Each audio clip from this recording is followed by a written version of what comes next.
get set. Where them hands, where them holes, where them throws, you know what I'm saying? Cecil. This is why I train in martial arts. Okay, in 2019, in April of 2019, in a mall of America inside the United States, a man grabbed a 5-year-old boy and threw him over the balcony. According to news sources, he threw the boy over the balcony because he just felt like killing someone. He was looking for an adult to kill, but he killed a child, or tried to kill a child because the child was there. As of this recording, the boy is still in critical condition and fighting for his life. Let me tell you this. I don't know of anything in the martial arts that would have prevented that 5-year-old child from being thrown over the balcony by that man, other than parents watching the child to make sure that the child could not be grabbed by that guy in the first place. That's the only thing I could think of. And even that might not work, because if that man attacks a woman and a child and the man is able to overpower the woman and grab the child and kill the child, there's really not much she could do. Now, that being said, there are some things I think that could be done. I would say the best form of protection for that child would be for the child's parents, both mother and child, both father and mother, or mother and mother, or whatever the family configuration is. The adults who care for that child need to be trained in martial arts. If you're not going to get that full kind of training, because not everybody wants to do that, carry a weapon of some kind so that you can fight off a man that's trying to grab your child and do harm. Now, at 5 years old, there are some 5-year-olds I've taught that could learn how to escape from a child and may be able to do some techniques. There was a 4-year-old I had. I think the boy was just gifted. Whatever I do, he could do it like that. And he did an escape that really would have, I know, because I did a simulated grab thing. He knocked me forward and got me off of stuff and escaped. I think that while there are children who could be able to do it, from the first pressure point seminar that I went to, okay, and we know that there are exceptions on either end of the spectrum. The first pressure point seminar I went to, the minimum threshold for a child to be able to deliver enough power to damage an adult was 7 years old. 7 years old, in some circles I've heard, is also the age of intelligence.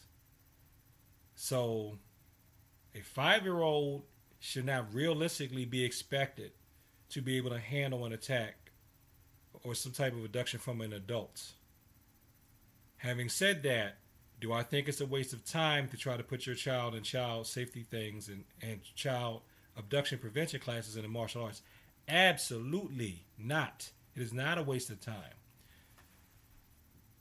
If the child is in there as soon as possible, like the ages I have for my toddler classes starting at 3, and you keep them in something, by the time they get older, they do still stand a chance. But even then, at 5 years old, the odds are against it. And the prevailing wisdom is that 5 is too young. Okay? You have to protect the 5-year-old. I'm sorry, that's just the way it is. And this particular individual that threw that child over the balcony, what is his name? I do not have his name here. I will see if I can Google it. But he was also accused of some earlier crimes.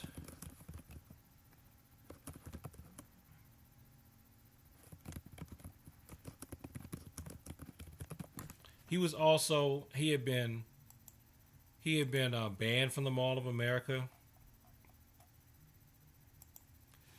He'd done some violent crimes at that Mall of America. His name was Emmanuel Aranda. Okay?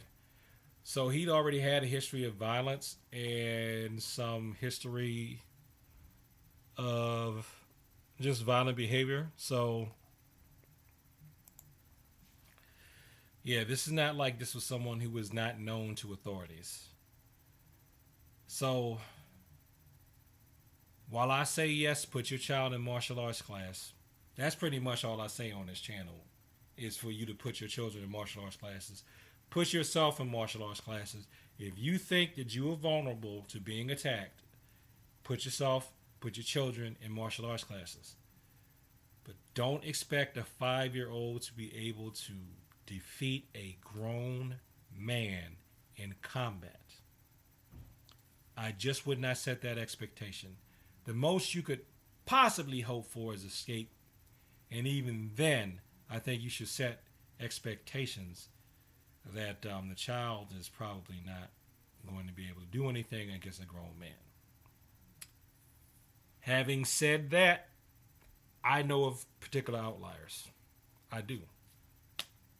And even though I know of outliers, one of them is looking at me right now. Even though I know of outliers and I trust my method, I can't in good conscience make that a blanket statement, because I've also had children that just freeze. And one thing that comes to mind on this, and I'm going to close so this video won't get long. I was doing this drill years ago where we did an active shooter thing at work. So I took it into my martial arts class and I simulated the shooting thing. And I even explained and prepped people what was going to happen. Like, so when I come through there and I'm banging their things together, I was banging these two pads together so it would sound like gun noises. I was not trying to teach them to do a gun disarm or anything fancy. I said, I just want you to run and hide.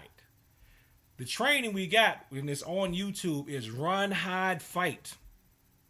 I took fight out. I said run, hide. Okay? That's all I want. We're not getting in the fight. Run, hide. I figure if you're in this class, that takes care of fight. But you need to know that you can run and hide. There was a child. Every time I did it, he froze. Every time. Every single time. And he was older than 5. Every single time, he froze. He did well in class and sparring. He had no problems with sparring at all. Okay? No problems at all with sparring. So if I were to go off of that, I would think he was fine.